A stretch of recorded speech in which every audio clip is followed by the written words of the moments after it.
गुड़हल के पौधे पर सैकड़ों कलियां चाहिए तो आपके घर में, आपके किचन में ही ऐसे बहुत सारी चीज़ें हैं जिनको डाल करके आप अपने गुड़हल पर बहुत ज़्यादा फ्लावरिंग ले सकते हैं। जैसे मेरे गुड़हल के पौधे पर 20 से 25 कलियां डेली बनती हैं। जो लोग ये समझते हैं कि नवंबर दिसंबर में गुड़हल पर फ्लावरिंग नहीं होती है, ये एक मिथ है। गुड़हल मेरे यहाँ खासकर मैंने देखा है सालों भर फूल खिलते हैं गुड़हल पे। इसी बीच में कभी 10-15 दिन ऐसा भी होता है कि पौधा रेस्ट कर रहा होता है, लेकिन 10-15 दिनों के बाद इस पौधे में वापस से वैसे ही फ्लावरिंग होने लगती है। गुड़हल के पौधे पर यदि मिलीबग्स का अटैक है तो फिर पौधे में फ्लावरिंग नहीं होगी। लास्ट वीडियो में मैंने आपको बताया था कि मिलीबग्स का ट्रीटमेंट कैसे करना है। वो वीडियो यदि आपने नहीं देखा है तो जाकर देख सकते हैं। यदि आप लिंक कॉपी नहीं कर पा रहे हैं तो आप टेक्स्ट कीजिए कि लास्ट वीडियो का लिंक दे दीजिए, तो मैं दे दूंगी। यदि आपके गुड़हल के पौधे पर मिलीबग्स है तो पहले ट्रीटमेंट कीजिए, फिर ये वाली खाद डालिए जो मैं बता रही हूँ। देखिए, जैसे जैसे सर्दियाँ शुरू होंगी गुड़हल के पौधे पर थोड़ा मिलीबग्स का अटैक होने लगता है और पत्तियां थोड़ी पीली होने लगती हैं। ऐसा इसलिए होता है क्योंकि पौधे को लगातार धूप नहीं मिल रही होती है। तो सबसे पहले ऐसे किसी जगह पे अपने हिबिस्कस के प्लांट को प्लेस कर दीजिए जहां पर कि धूप सुबह से शाम तक आती हो। उसके बाद आपको एक काम करना है कि अपने गुड़हल के पौधे पर ये वाला पानी, जब भी पानी की रिक्वायरमेंट है यानी 1 से 2 दिनों के गैप पर जब भी आप पानी देते हैं तो यही पानी दीजिए जो मैं आपको बता रही हूँ। आपको करना क्या है, आपके किचन वेस्ट से जो पालक वगैरह का जो है डंठल निकल जाती है, प्याज के छिलके, आलू के छिलके और ख़ासकर केले के छिलके बहुत ज़रूरी हैं। इनको रात भर पानी में भिगो कर रखिए। एक गमले पर 2-3 केले के छिलके का हिसाब लगा सकते हैं आप। और ये केले के छिलके जो होते हैं खासकर गुड़हल के पौधे पर बहुत ही बढ़िया काम करते हैं। इनको रात भर पानी में भिगो करके रखना है। देखिए, मैं तो गुड़हल पर अभी मास्टरी कर चुकी हूँ। मेरे गुड़हल में सालों भर फ्लावरिंग होती है।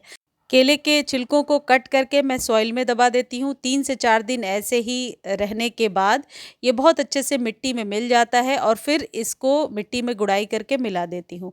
मेरा ये अपना सीक्रेट है गुड़हल पर ज़्यादा से ज़्यादा फूल लेने का। आपको ये करना है कि इन छिलकों को और केले के छिलके को पानी में भिगो करके रखना है और फिर इसी पानी को यूज़ करना है जब भी आप अपने गुड़हल पे वाटरिंग करते हैं। वीक में 1 या 2 बार तो ज़रूर कीजिए, फिर 1-2 बार नॉर्मल वाटर कीजिए। ऐसा करने से आप देखेंगे आपके पौधे पर कभी भी कोई प्रॉब्लम नहीं हो रही है, खासकर गुड़हल में। दूसरी जो चीज़ है जो मंथ में एक बार आपको करना है ये है ह्यूमिक एसिड। ह्यूमिक एसिड जो होता है ये पौधे की जड़ों के लिए बहुत ही सहायक होता है। आप समझ लीजिए कि जड़ों के विस्तार के लिए और जड़ों को सूखने से बचाने के लिए बहुत ज़्यादा मदद करता है। और गुड़हल के लिए यदि आप ये ह्यूमिक एसिड नहीं भी डालते हैं और जो ट्रीटमेंट मैंने बताया वो करते हैं तो आपको ज़रूरत नहीं होगी। लेकिन ये उन लोगों के लिए भी है जो लोग नहीं कर पाते हैं घरेलू ट्रीटमेंट और कुछ ऐसा ऑर्गेनिक हो, ज़्यादा हार्श ना हो, ऐसे चीज़ों के लिए पूछते हैं तो वो इसका इस्तेमाल ज़रूर करें। ह्यूमिक एसिड बहुत आसानी से आपको नर्सरी पर मिलेगा। खरीदने का लिंक डिस्क्रिप्शन में है। और यदि लिंक चाहिए तो प्लीज़ आप लोग खाद का नाम भी साथ में ज़रूर लिखिए। 1 चम्मच ह्यूमिक एसिड मंथ में एक बार पानी में घोल करके अपने गुड़हल के पौधे पर दे दीजिए। मिट्टी के लिए बहुत ही बढ़िया रहेगा। 1 महीने से लेकर 45 दिनों के बीच में आप इसका इस्तेमाल कीजिए। इसका स्प्रे करना सही नहीं होता है क्योंकि पत्तों पर दाग लग जाता है। तो 1 चम्मच ही आपको 10 से 12 इंच के कंटेनर के लिए रखना है और पानी अपने अकॉर्डिंग ले सकते हैं जितने आपके गमले की रिक्वायरमेंट है। ह्यूमिक एसिड एक बहुत ही बढ़िया और आप ये कह सकते हैं एक ऑर्गेनिक खाद है एक तरीके से, जो आपके पौधे पर मिट्टी की गुणवत्ता को बढ़ाता है। फूलों का साइज़ बड़ा बड़ा निकल के आता है और खासकर स्टेम को मोटा करने में बहुत हद तक मदद करता है। अब तीसरी जो इम्पॉर्टेंट चीज़ है वो है मस्टर्ड केक का फर्टिलाइज़र जो सर्दियों में आपको ज़रूर देना है, और वर्मी कंपोस्ट। ये फूलों वाले पौधों के लिए एक एसेंशियल खाद है। आपको क्या करना है, 1 मुट्ठी लेना है वर्मी कंपोस्ट और 5 ग्राम के करीब लेना है मस्टर्ड केक का फर्टिलाइज़र, जो आपको आसानी से नर्सरी पर मिलेगा और लिंक एज़ यूजुअल दिया हुआ है डिस्क्रिप्शन में। ये जो मस्टर्ड केक का फर्टिलाइज़र है इसको आप पानी में भिगो करके भी दे सकते हैं और पाउडर फॉर्म में डायरेक्टली सॉइल में भी इस्तेमाल कर सकते हैं।